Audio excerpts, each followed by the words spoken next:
Assalamualaikum warahmatullahi wabarakatuh. Alhamdulillah, alhamdulillah bi ni'matihi tatimmus shalihat. Wassalatu wassalamu ala sayyidi sadat ahlul karamati, ahlul fadai wal karamat. Subhanaka la ilma lana illa ma 'allamtana innaka antal alimul hakim. Rabbi shrah li sadri wa yassir li amri wa hlul 'uqdatam min lisani yafqahu qawli. Ya Fattahu ya Alim. Anak-anakku semua yang sama-sama rahmati Allah, alhamdulillah kita bisa bertemu kembali. Mudah-mudahan Allah Subhanahu wa taala memberikan kita kesehatan, melindungi kita dari semua macam bahaya dan memberikan kita kenikmatan yang tiada hentinya. Salawat dan salam telah kita aturkan kepada Nabi kita Muhammad sallallahu alaihi wasallam. Semoga kita bagian dari umatnya yang setia. Anak-anakku semua yang sama-sama dirahmati Allah, pada kesempatan ini Ustadz ingin menyampaikan tentang marahil tafa'ul bisyahadatain. Jadi marahil itu adalah tahapan. At-tafa'ul berinteraksi bisyahadatain dengan syahadatain.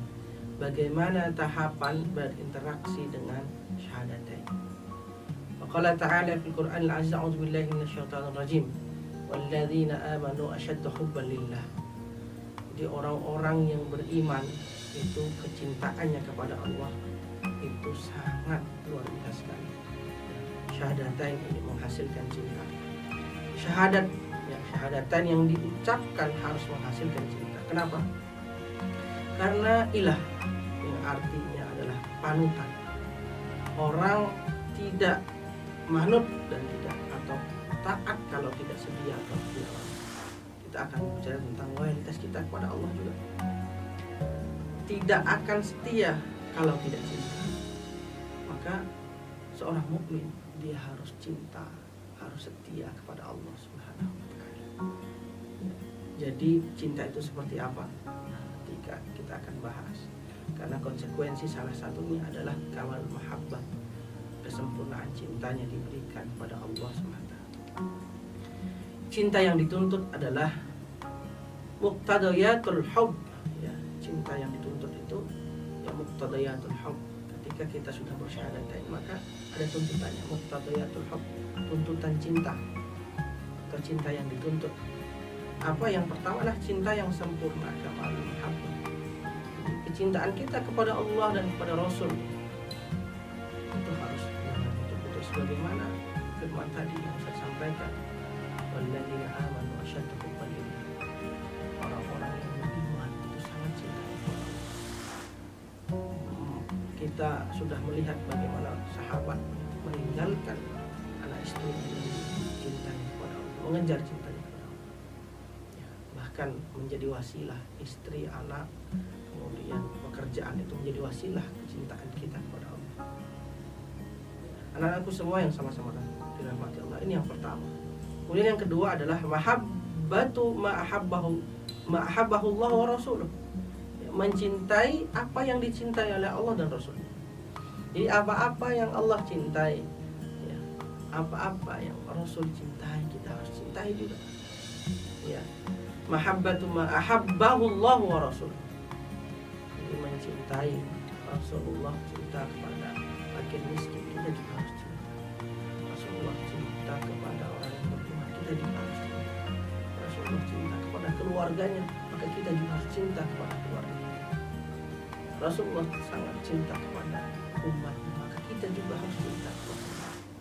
Ini yang kedua adalah muqtadayatul hubb yang kedua.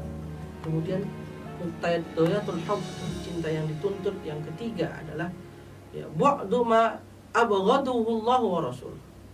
Membenci apa yang dibenci oleh Allah dan Rasul. Rasulullah benci pada orang-orang yang munafik.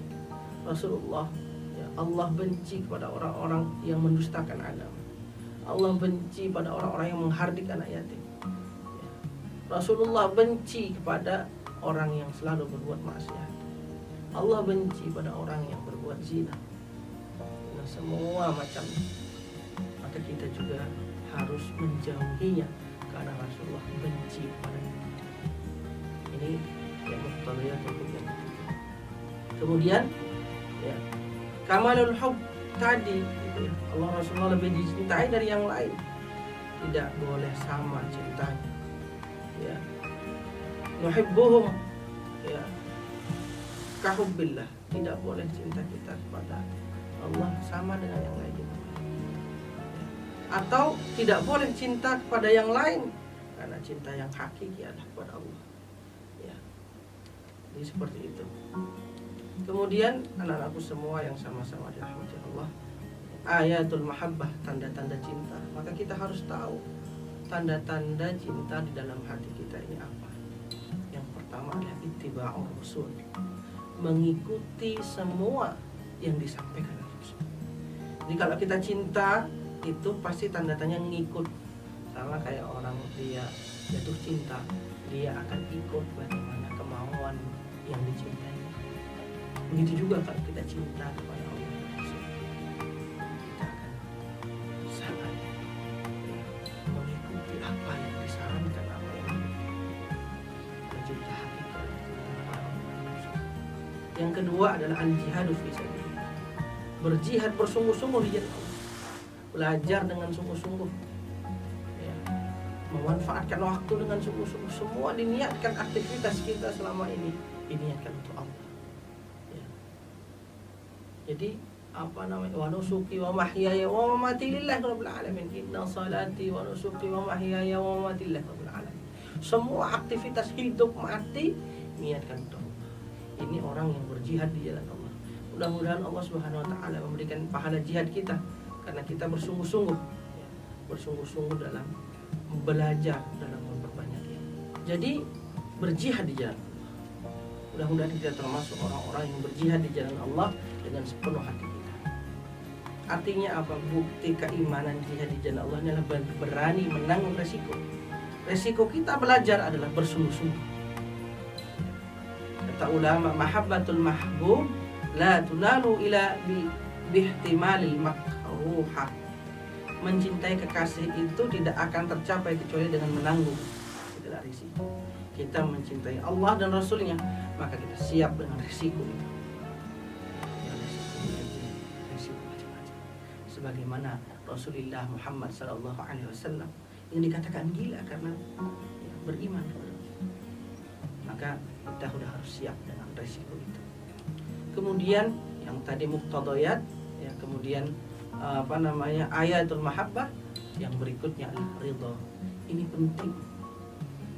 Kenapa? Kalau cinta sangat tinggi tentu dia akan ridha. Maka kalau kita sudah Allah mencintai kita, maka pastilah Allah ridha pada kita.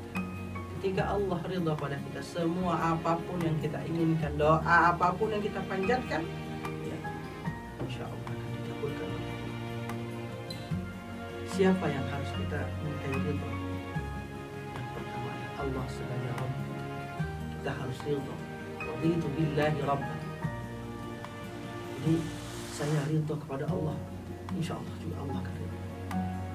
Yang kedua apa? Wabil Islam.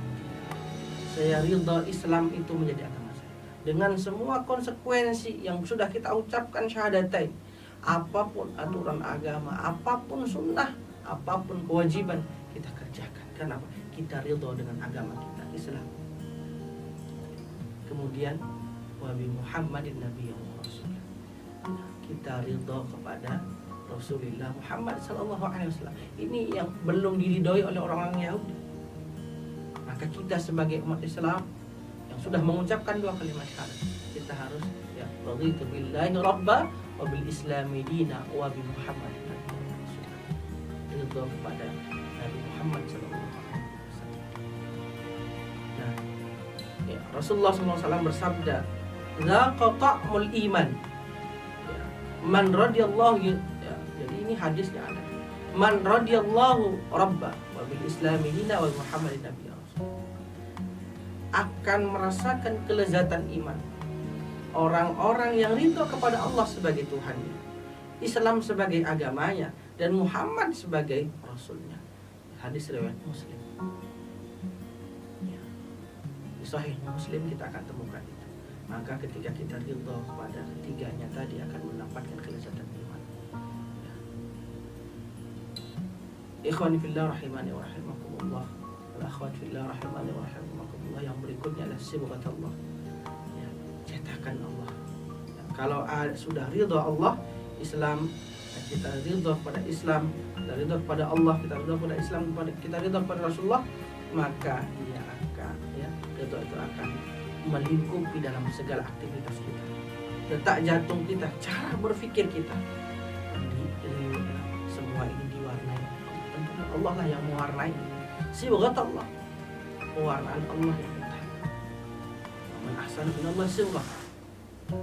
Ridha ini dicelupkan, dicetakkan oleh Allah bagi orang-orang yang diridhoinya juga. Karena celupan yang paling sempurna adalah celupan Allah. Bagaimana jalannya? Melewati hati. Maka kita harus sering berdoa, ya muqallibal qulub, tsabbit qalbi ala dinik. Ya musarrifal qulub, sarrif ya ala ta'atik, ala ta'atik. Nah itu. Jadi apa namanya? Allah akan mencelupkan, yang pertama hati kita sibuk Allah. Hati kita akan baik. Yang kedua akal kita tentunya. Kalau sudah akal, kita berpikir bagaimana Islam itu sebagai manhaj, sebagai pedoman, sebagai sasaran hidup kita. Kemudian yang berikutnya, kita akan berubah jasad kita. Islam sangat menganjurkan untuk kita jasad fisik kita ini kuat. Al-mu'min qawi khairu ahabba Allah min al-mu'min al-da'if. Jadi Allah yang orang mukmin yang kuat lebih dicintai Allah daripada mukmin. Maka dari itu kita harus kuat. Ya, setelah subuh kita kuat untuk bangun, untuk tilawah. Setelah itu kita olahraga. Ini contoh muslim yang kuat. Mudah-mudahan kita bagian dari muslim yang kuat. Nah, ikhwani fillah rahimani wa rahimakumullah. Ya. Jadi syahadat ini adalah syahadat perubahan, merubah hidup kita dengan pemahaman syahadat itu, ya, yang kita pahami akan merubah hidup kita dengan lebih baik. Kemudian mendalaminya adalah bagian dari kita menyelami, mengambil kelezatan dari syahadat itu. Ikhwani fillah rahimani wa rahimakumullah. Itu saja yang harus saya sampaikan. Mudah-mudahan bermanfaat khususnya bagi diri Ustaz dan antum semua. Allahumma